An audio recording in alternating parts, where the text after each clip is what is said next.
Everybody, sorry about the cancellation today. Caught a bad cold. Running a fever, so not wise for me to be at work. Okay, so today I'm going to link you to a short video that's based on a Saturday Night Live satire of the art world. I will link that to you in my email. But primarily, what we're going to talk about is utilization of irony and satire in an artwork. This relates directly to the next assignment. Irony typically is a term that we apply to the literary world, the writing world. But you use it every day, whenever you're sardonic, whenever you're sarcastic. Saying that the weather is great when there's a tornado coming or a hurricane. It's a mode of communication that oftentimes feels humorous. There are different kinds of irony beyond the verbal, though. Situational is, in fact, like a fire station burning down. It's not what you would expect, right? And so it feels like it doesn't happen every day.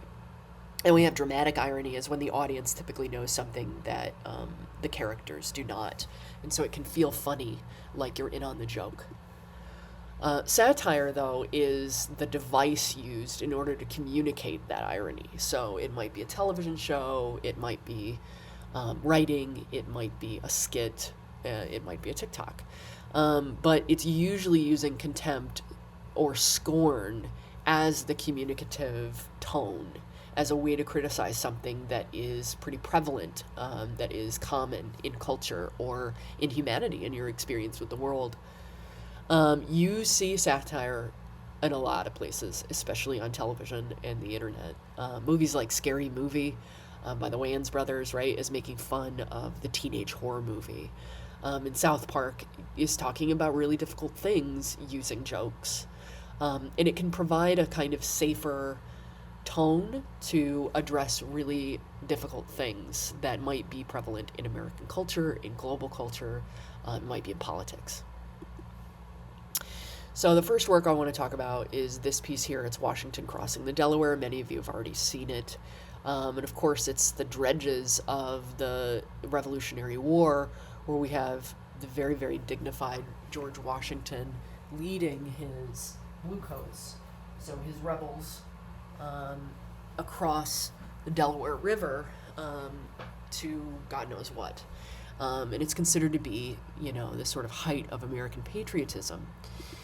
In the 70s, Robert Colescott, a painter and artist, chose to make this reinterpretation of the work, George Washington Carver Crossing the Delaware, as seen from the history books. That's the whole title.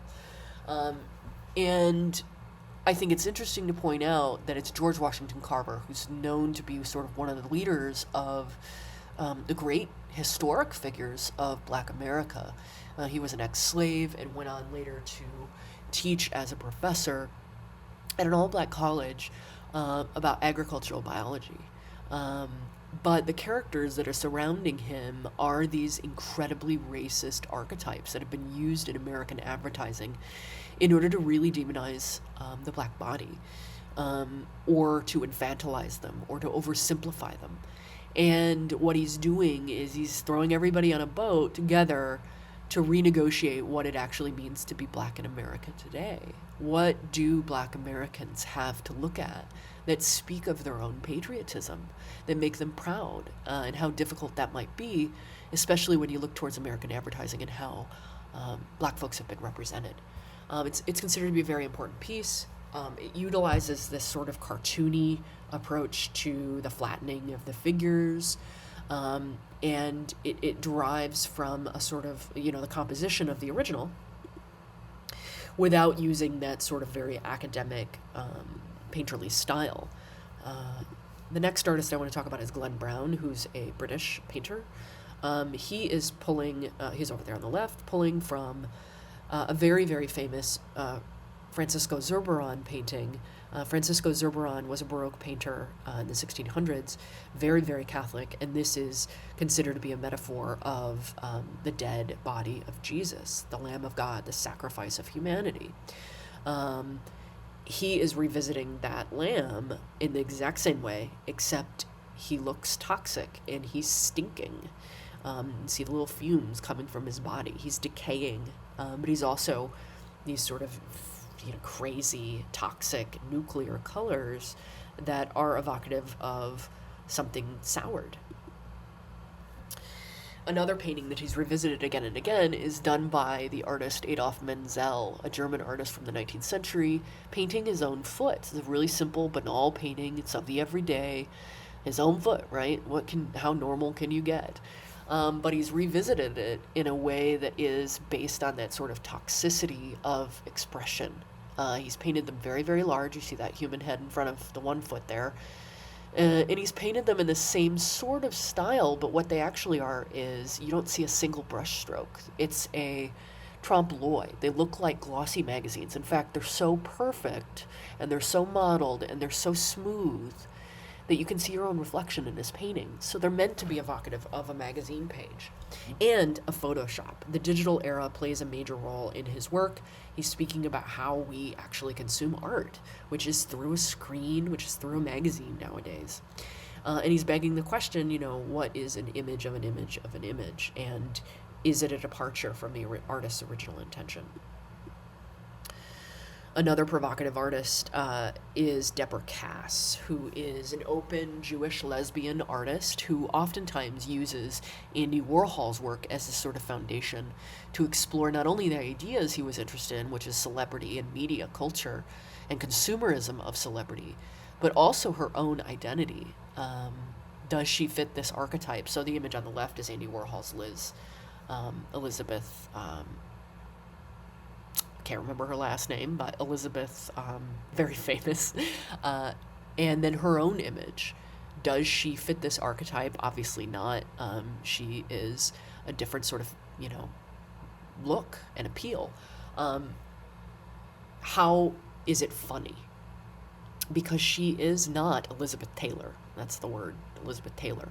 She's not a famous movie star who's known for her beauty and her grace, but she can become the character.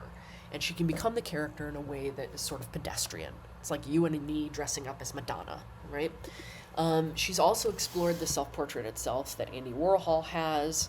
So based on this very famous piece of him stoically looking into the camera, sort of hand resting on his face there, and then her image. And she's sort of butching it up, right? She's cut her hair short.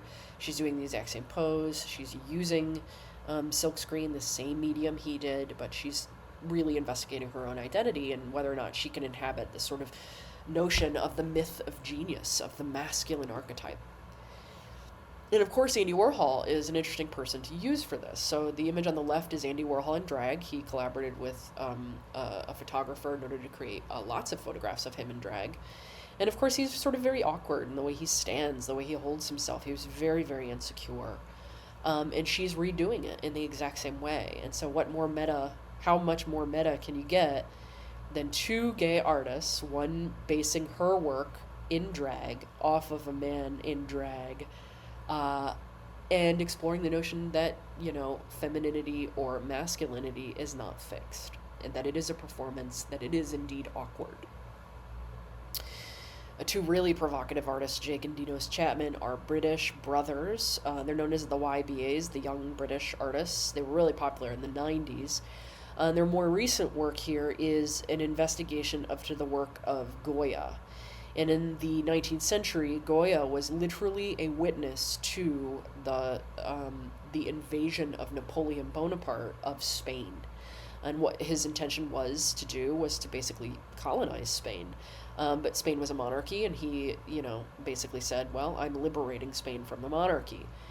He sent in a lot of mercenaries. He sent in his own armies, but also paid assassins, essentially, and it was horrifying. And Goya was witness to all of the horrors of war, which is why he titled this entire body of prints The Disasters of War. Jake and Dinos Chapman are revisiting it through a really, really kitsch, campy sort of aesthetic, right? They're recreating these images with glitter, which is a really lowbrow crafting material. Crafting material that speaks, to jokes and folders for children and something that you touch when you're 5 years old. Glue and glitter. and he's zhuzhing them up, and it seems really insensitive, right? Because these are really, really graphic images, very difficult to look at. And so the notion that they're improving them and making them easier and to consume really undermines the seriousness of what Goya's intentions were, and so they come off as very, very darkly humorous. In the 90s, they recreated a lot of these using like hairless mannequins that they had constructed themselves, and so these are life size, and they look like consumer, window shopping mannequins, and they're incredibly violent. Another artist that you probably already know is Banksy. This is on the left there, Monet's water lilies, or his lily pond with the bridge. And then, of course, Banksy is recreating it like it's a ravine. The beautiful bridge of the Japanese garden with trash thrown in the waterway. And this is a large-scale painting that he made as a facsimile. And, of course, why is it funny? Because, that's ultimately what's happening to the world. It's about people's relationship to the world around them as essentially disposable. Edward Hopper is an artist that he's visited with the Nighthawks. If you've heard anybody talk about Edward Hopper's Nighthawks, it is an exploration of loneliness in the urban landscape. None of these people are really interacting in a deep and meaningful way. They're on the inside, not really looking out, not aware of us looking at them, so it's a bit theatrical, but it's also just incredibly isolating. And a lot of his work was about that, and so Banksy chose to recreate it with a sort of soccer hooligan, right? He's wearing shorts that are ill-fitting of the British flag, and unclothed and overweight, and he's clearly thrown a plastic chair onto the glass window, breaking the goings-on of the interior where everyone sort of looks out. And so we can just assume that he's a sort of drunken soccer hooligan interacting with these very sort of regal and classy people. Vic Muniz is an artist I really like. He is a photographer who recreates images using other materials. So the image on the right is of the death of Marat, which is a famous story from history of a real man who was a writer and wanted to be down, to kind of dismantle the monarchy in France in the late 1800s. He would write these scathing treatises on why it needed to be a democracy. And remember, France went through a very similar revolution that we did and helped us out financially, believe it or not. Marat had a skin condition that forced him to have to lie in tubs for hours on end during the day of salts that were a sort of preventative or a cure-all. And a woman who was an ally, or not necessarily an ally, but a supporter of the monarchy, found out where he lived and snuck in one afternoon and stabbed him in the heart. And Jacques-Louis David, a friend of Marat's, the artist here, rushed to his side as he lie there dead, and sketched him, and then made this painting. And the painting is absent of much, right? It's a very, very stark image, very bare, and this is meant to be evocative and emblematic of the absence that he left behind, right? It's changing the world. The image on the left is Vic Muniz revisiting this very differently. He did a series of photographs recreating famous artworks of people who live in an area of Brazil that is literally on a landfill. These people make their living on a landfill. Their village is on a landfill. They're truly abjectly poor, and they'll collect things like plastics or cans. And he paid each individual to basically work for the day and recreate these works. And so these are huge recreations that he made out of the garbage in the landscape itself. And of course, it's not empty, it's filled with garbage, which is a commentary about consumerism and how people can be the victims of that. So if you look very closely, if I zoom in, you see some toilet tops, some toilet seats, and garbage that he's using in order to recreate that very, very famous image from Marat. A little bit more lighthearted is the recreation of the Mona Lisa using peanut butter and jelly. And mind you, these are not the artworks as they exist today. They are shot with a photograph and then printed as prints, and that's how he makes a living. Another work he's revisited is the Caravaggio Medusa head. It's a shield. It's located in the Uffizi, and of course Caravaggio is an Italian of the Baroque era, 1600s. And of course Vic Muniz chooses to, in a tongue-in-cheek way, recreate that out of spaghetti, of course the dish that is coming out of Italy and well known and loved. He's also recreated the very, very famous Hans Namuth photograph of Jackson Pollock painting in his studio, but he's chosen to recreate that out of drizzles of chocolate, which is exactly the way Jackson Pollock worked. Another funny tongue-in-cheek examination of not only the materials, but the manipulation and disposability of the image itself. Because what is a photograph? It is a marker of time that we will not get back, right? So it's an archive, an object of something that will never happen again, which is exactly what Vic Muniz is doing. So he, just threw away that image after he was done photographing it. And of course it's, much in the same way that Jackson Pollock would make his paintings themselves. Jeff Koons is considered to be sort of the poster child for postmodernism. His most recent body of work are these recreations of paintings. So in his studio, he is literally having these famous works of art from art history recreated in oil, or whatever they were made in. And then he puts a gazing ball much like you would find in a garden of a middle class or lower middle class family's home. And what does the gazing ball do? It reflects everything around both the image and then the image behind it. And we'll talk about the meaning of that in a second, but you'll notice all of these gazing balls are blue. And that sort of harkens back to this series that he did years ago of these balloon animals in a color that is very, very electric blue. So he's kind of commenting on his popularity of his own work. These gazing balls reflect not only the facsimile that is behind them, and I say facsimile because it's a reproduction, right? But also the interior inside. You standing there looking at it. You can see yourself as you look at this gazing ball. And so what is the question? The question is, what is reality? Is reality what is in the gazing ball? Is reality the fake that has been produced that is behind it? Is all of it fake? Is it all a matter of perspective? And of course that very first image that I showed you on the wall there is the famous Géricault painting of the Raft of Medusa. And these are heroic paintings, right? These are meant to be the sort of like canon of art history. So the commentary is, well, it's no longer difficult because I can hire this out and I can hire someone to repaint these images perfectly, just like Rubens did. And then I'll cover the front of it with this really, really cheap throwaway ball. The second to last artist that I'll talk about today is Cindy Sherman, and I showed you a little bit of her work last week when we talked about your self-portraits.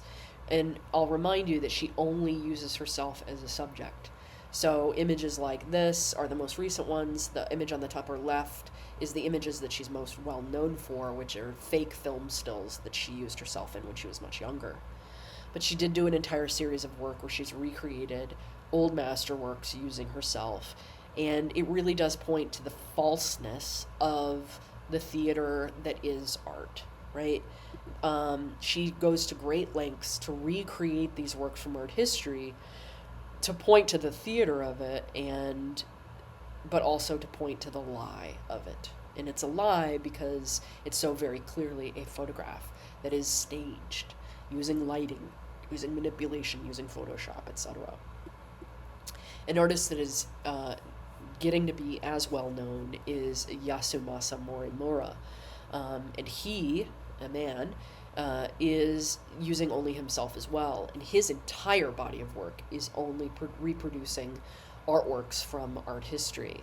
And of course, it deeply engages with the notion of identity, but also the sort of funniness of recreating these famous works of art. And again, really pointing to the falseness, the fakery of what it might look like to see one of these up close, which is so very much fake, right? And these are all him. So the sort of chameleon-like approach to his work is really important, but also the fact that he's Japanese. He doesn't fit within these archetypes of the Western canon. Here are some funny ones, especially we've got Marilyn Monroe at the top, Chairman Mao on the right. Lower part is, of course, Frida Kahlo. And I think the funniest one that he's done so far is actually of Cindy Sherman faking being Cindy Sherman in a photograph that's fairly well known. So it's sort of insider art joke. The last image I'll show you, of course, is Girl with a Pearl Earring that he's basing off of Vermeer's famous masterpiece. Very, very tender, very, very beautiful, but also rather funny when it's a man in drag. So this brings us to your assignment. In pairs of 2, and only 2, your task is to collaboratively recreate a work from any artwork from art history. It can be anything. You're going to use irony or parody as a lens. You're going to choose any contemporary issue or cultural concern, but you're going to avoid something that is highly polarized or overused. Political topics like abortion is highly polarizing. Whether or not you're a Republican or you're a liberal, right? Highly polarizing. So choose a topic that is something that is pertinent to you, that is your story to tell about your experience in the world. And you're going to use that to critique in the work. You're going to ensure that your approach is thoughtful, it's nuanced, and it's considerate of the diversity of the classmates that you have as an audience. Your chosen artist's original work should serve as the foundation for your recreation. So I should be able to look at it and go, oh yeah, that is Monet's Water Lilies. Okay? So you want some identifiability to your image, your final image. You can alter elements like form and composition, and you can use any material that you want, and you can change the meaning in order to reflect the irony and or parody related to your selected issue. Okay? And the issue could be something as subtle as consumerism, how much we eat, or how much we buy, how much we need to have, or, any environmental degradation, digital culture, or notions of identity and self-representation in the digital age, the selfie, and how many people are constantly taking selfies. Just make sure that it's about your experience, please. You can execute your work in any traditional material, so it can be collage, painting, drawing, sculpture, any of that. What I don't want is a file print, please. So if you are restaging something, make sure that you put a lot of effort in the restaging of it, okay? Your final piece must demonstrate a lot of ambition, great craftsmanship, and evidence of significant time and consideration. Please do not do this the night before. You will regret it. Keep in mind that the work should also engage critically with our original artist's style, or the message in a way that provokes thoughtful conversation. You want a well-crafted final piece that shows collaboration and integration of skills, and you want a short written statement, 1 to 2 pages, explaining how you used irony or parody in the work and the contemporary issue that you're addressing and why. Please do not use AI. I will absolutely check, and I will give you 0 on the assignment if you use AI. I just want your own words. This is not a writing class. You don't need to impress me with that, but just make sure it's cohesive and I can understand it, please. And then I'm giving you 20 points on this assignment. And how it's broken down is the concept and critique of your social issue, your collaboration and effort, your craftsmanship and your execution, and then your presentation and the writing of your statement, please. 20 points is big. It's 10 more than you got for your self-portrait. Just make sure that it is understandable, printed out, and turned in on the due date. Now remember, this is in lieu of class today, so if you have any questions, please just reach out and ask over the weekend, and we can talk about this in greater detail in class. But this is the lecture that I was going to give you, so please do jump right in this weekend and start collaborating with your partner and brainstorming. Thanks so much.